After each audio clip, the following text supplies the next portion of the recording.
Okay, good afternoon, everyone. This is going to be my second uh, condensed video. This one is going to be on um, assessment for your classroom. Okay, now if you look at your students' progress in your class, that's usually one of the main assessments where you're going to see if this student's struggling, if they need more time. What I've found is a lot of these students that I have that they didn't have anything in the beginning of the semester. By the beginning of the first 9 weeks, or the end of the first 9 weeks, beginning of second 9 weeks, they were already on RTI. Okay, so but I could already see ahead of time by using the grid, what I call the grid. I could tell these students were struggling. Okay, I'm going to use Ben as an example. He was a student that I had that basically in the first 9 weeks was a torpedo bomb into the abyss of no work. I mean, I had to stay on him like butter on bread, okay? And it was non-stop staying on him. Like 3 times a block, I'd have to stay on him. Now, what I can show you on here is his progress. So you can at least see visually how Edmodo can just show you. It's a snapshot of the overall assignments, the overall tests, the overall quizzes that this young man took. Okay? And the grading. If you see all blue, that means he got 100%. Okay? But let me just show you, if you got white, that means he didn't turn anything in at all. Okay, so if you're looking real close, let me just go and show you how little this young man barely did the first 9 weeks. Okay, so if you can see the trend here, oh, wait a minute, what happened? Look at that. Look at that roll that beautiful beam footage. Alright, young man went from a teetering failure grade the first 9 weeks. Only thing that saved him was the fact that we had 2 project grades and a couple of all of the quizzes he took, he aced. So that being 50% of his grade right there, the classwork participation he didn't do very well in. I mean, classroom participation, and of course the actual classwork / homework, he hardly did at all. So, and of course I know our grading scales are different now, so we're only going by pretty much 2 assessments now, formative and summative. So it's really pretty much 2 grades and that's it. So if you look at this scenario here, this young man, again, second 9 weeks, he ended up having like a 96 to 97% of my class.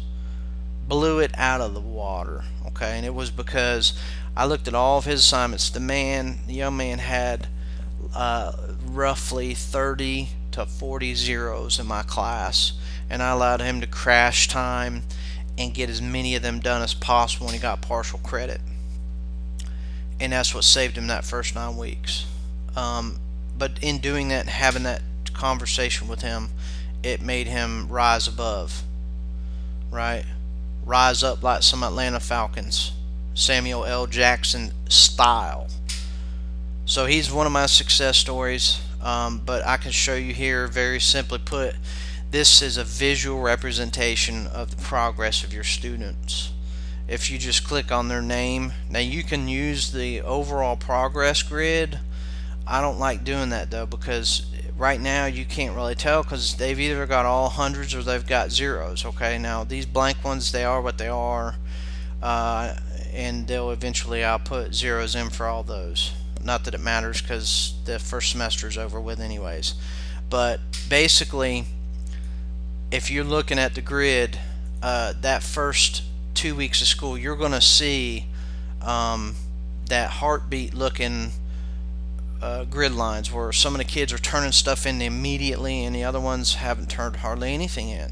Okay, and again, at that point is where you would do the small group that I just went over. Okay, so you've got those 2 modes that you can look at that can help you.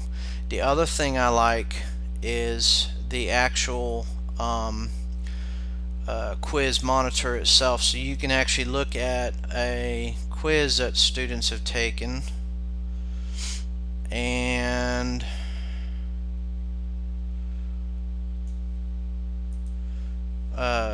let's use the accounting quiz 1 again as an example, and you can see where how many kids missed. 13% got that question wrong, 18% got that one wrong, 15 got that one wrong, and 13.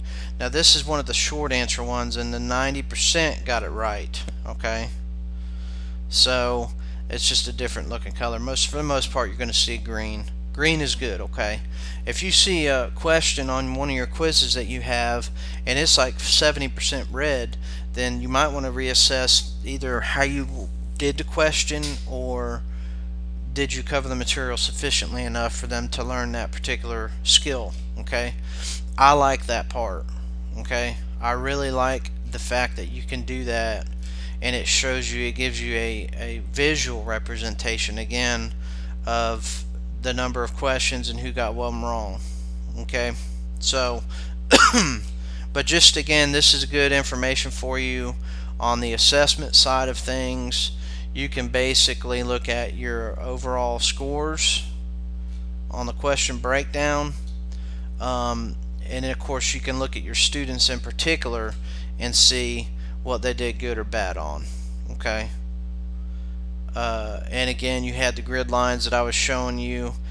Individual progress for each of the students is a good way.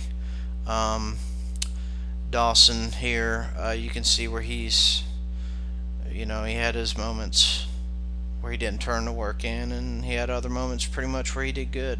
So again, all these students are different.